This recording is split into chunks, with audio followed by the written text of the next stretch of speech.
Chapter 10 Butter Pecan. He knew it wasn't true. He knew it was absurd. He also knew he couldn't help himself. Gordon Wegner felt like he was being led to his own execution.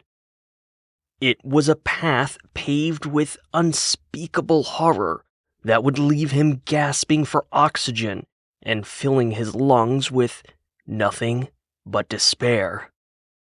The path was laid with bricks carved from full-body exhaustion and unending, incomprehensible chronic fatigue. A web of interconnecting mortar was mixed with a brain fog that bore an uncanny resemblance to Alzheimer's disease. But don't worry, because the heart disease, stroke, or clots would probably kill you first. After parking alongside one of those compact electric smart cars, an impossibly tiny two-door vehicle that was dwarfed by the massive SUV, Gordon allowed Gloria to lead him into the heart of the park. He was so distracted with his own nervous anxiety that even the outrageous white and green electric colors of the tiny car made no impression on him. And how could it? Gordon Wegner was a fool, following a woman he had only just met to meet yet another person he knew nothing about. A person who could easily be a Trump-loving, anti-vax, mask-hating, doorknob-licking fruitcake hell-bent on denying the pandemic, just in from rubbing literally every shoulder at all the theme parks right after breathing all the virus-laden air from all over the world at Orlando International Airport. Gordon Wegner felt like an oblivious lamb being led to the proverbial slaughter. What the fuck was wrong with him? What the fuck was he getting himself into? After all, Gordon was anything but oblivious. He knew the risks all too well. He knew the life and death stakes. And he knew he wasn't being hyperbolic. He lived in fucking Florida. Thinking he could take a simple walk without risking a deadly infection was akin to the lobster thinking the stainless steel hot tub might be a tad too warm, but hey, everything would be all right. The equation was simple. If he continued down this path lined with beautiful elms, sprawling oaks, and pine trees, brown needles covering the ground the closer they got to the farthest edge of the park, if he continued down this path, Gordon Wegner would catch the virus and die. Eventually. Probably. Maybe? As simple as the equation was, Gordon couldn't ignore the reason he was on the path in the first place. In a stunningly short span of time, Gloria had inspired a level of trust in Gordon he had previously only found in his wife, Jasmine. Yes, the silver-haired Gloria was a fellow Floridian, but one that took the pandemic seriously. In other words, if Florida was the haystack, Gordon had somehow managed to stumble upon the needle. And Gloria's pandemic precautions weren't simply a product of anxiety-driven panic and doom prepping. She was shrewd, intelligent, and, with her own son in the hospital on a ventilator, She was intimately familiar with the dangers the pandemic presented. To say nothing of Gloria's AARP membership, oversized elastomeric mask, and her status as one of Florida's few, and proud, vaxxed. If this odd, elderly woman was comfortable traversing the park, leading Gordon farther and farther away from the safety of his happy little backyard bubble, then Gordon couldn't help but feel his raging anxieties ease. At least, just a little bit. It probably also didn't hurt that listening to Journey of the Sorcerer on repeat and spending so much time lost in the Eagles' galactic dreamcone surprise of an instrumental had served as a kind of audio therapy, helping Gordon soothe the overactive neurons in his brain. And after all, wasn't that the whole point of stepping out of his happy little backyard bubble in the first place? Good music. Even better, ice cream. Happy little distractions from the abject horrors of this soulless new normal that insisted upon burning through all available human capital, adult and child, in the pursuit of more profit. Gordon was no fool. He knew it was impossible to eliminate all the anxieties that plagued him. He knew he couldn't stay in his happy little backyard bubble forever. He knew it was inevitable that the pandemic would touch him one way or another. It was all so unavoidable. But, just the same, good music, better ice cream, and deep, meaningful connections with like-minded humans had a strange, if not reliable, way of making his anxieties just a little more tolerable. So, Gordon allowed himself to be led through the park.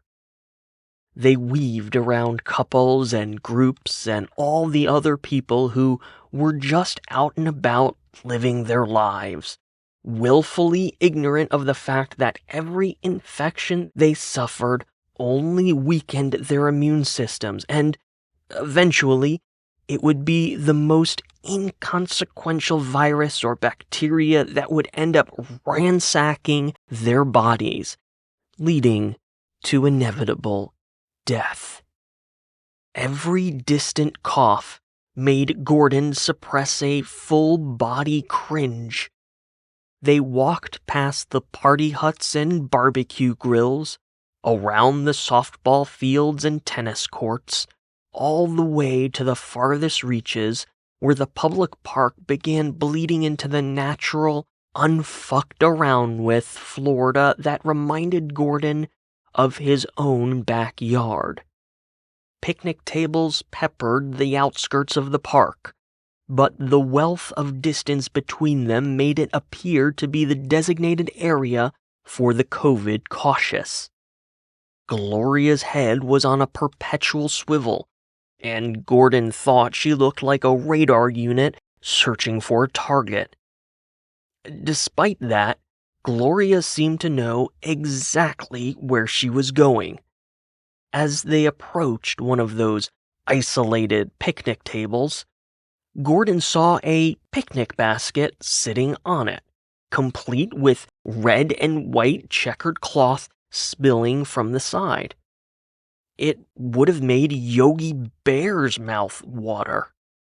But before Gordon could slip down that particular rabbit hole, wondering about the last time he had seen a genuine picnic basket in real life, a flurry of familiar movement caught his eye. Under the canopy of a particularly old and overreaching oak tree, at least a half-dozen squirrels were scampering around a pile of acorns, whole peanuts, pecans, and other tasty, nutty morsels. Gordon froze, and his hand instinctively went for his phone in his robe pocket. More nuts dropped into the pile. Wait, what? Nuts were falling from the tree right into a perfect pile for the squirrels to feed on? Branches shifted, and Gordon looked up to see a flash of red and blue. In a rustle of unexpected movement, a person dropped out of the tree, landing in a crouch over the pile of nuts. Squirrels scattered, and the person bounced to their feet.